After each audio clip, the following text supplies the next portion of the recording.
Túto sezónu opäť ubudlo Slovákov v NHL. Ako sa na to pozeráš? Tak je to trend, ktorý je už skoro každý rok a asi dobre aj pokračovať, lebo proste väčšinou, čo sme tu, tak sme tí starší hráči, ktorí budú pomalšie končiť, takže zatiaľ nevyzerá, že nejakí noví hráči, aj keď sú tam, Tatar, myslím, by mohol mať šancu nie do niekoľkých rokov, ale sú to len také lastovičky, takže vravím, je tam veľká diera, čiže aj keby sa začalo teraz riadne pracovať, tak stále tá diera by tam bola, takže momentálne je taká situácia v hokeji slovenskom a treba si asi vysúkať rukávy a začať pracovať. Nebojíš sa, že jeden deň sa pozrieš na tú súpisku tých tímov a budú tu len traja Slováci? Je to dosť pravdepodobné, takže určite nie je to nič príjemné pre slovenský hokej, ale ja si myslím, že ak sa začne riadne pracovať, tak sa to dá zvrátiť. Len treba začať nie len o tom rozprávať, ale predsa len tá situácia je tiež iná, je KHL, kde je veľa chalanov, ktorí kedy si hrávali tu a možno ešte hrávali stále, tak sú v KHL. Takže myslím, že KHL je tiež troška jeden z dôvodov, prečo je tu menej chalanov, ale ten hlavný dôvod je, že tí mladí hráči nenastupujú a nedostávajú sa do NHL.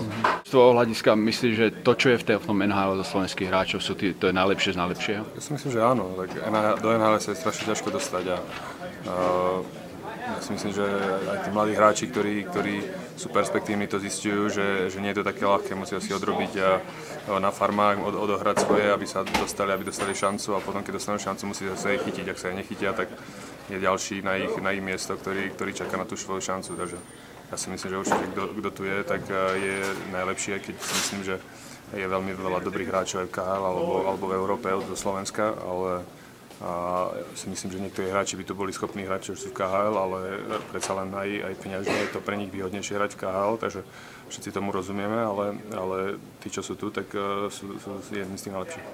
Sledoval si nemecký pohár? Určite. Bol si prekvapený tým výsledkom? Ja si myslím, že všetci sme boli prekvapení, ale zase treba to brať z pozitívnej stránky. Je tu nový tréner, je tu nové vedenie a veľa hráčov mi odmietlo, ale možno aj dobre, že im odmietlo, lebo spoznali veľa mladých hráčov, ktorí hrali veľmi dobre, čo som počul, čo som čítal, tak hrali aj pekný hokej, makali, korčovali veľmi dobre, čo nám v posledných rokoch chýbalo.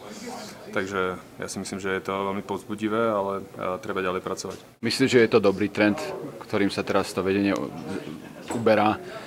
Myslím si, že pán Vujtek, čo naznačil, že chce urobiť kostru z európskych hráčov a potom už to len doplňať pár hráčami z NHL, ktorí budú voľní, tak ja si myslím, že to je ten trend, ktorý musí byť, lebo keď to bolo kedysi 30 hráčov, tak sa mohlo poskladať celé mužstvo z NHL, ale teraz, keď je tu 80 hráčov, tak proste niektorí budú hrať play-off, ktorí nebudú môcť prísť, niektorí budú zranení, takže je to úplne logické zostaviť tú kostru z európskych hráčov a potom už doplniť jedným, dvom, trom, na ktorý bude schopný prísť. Ja sledujem slovenský hokej a teším sa, keď hrajú tak dobre ako na nemeckom pohári, ale veľmi na tým nerozmýšľam, lebo musím sa úplne sústrediť na to, čo tu ja robím, ale ono to je vždy tak, že keď sme v play-off, tak sa snažíme byť tam čo najdlhšie v play-off a vyhrať Stanley Cup, ale ak sa to už nepodarí, tak potom hľadať tie nové iné možnosti a čo je reprezentácia.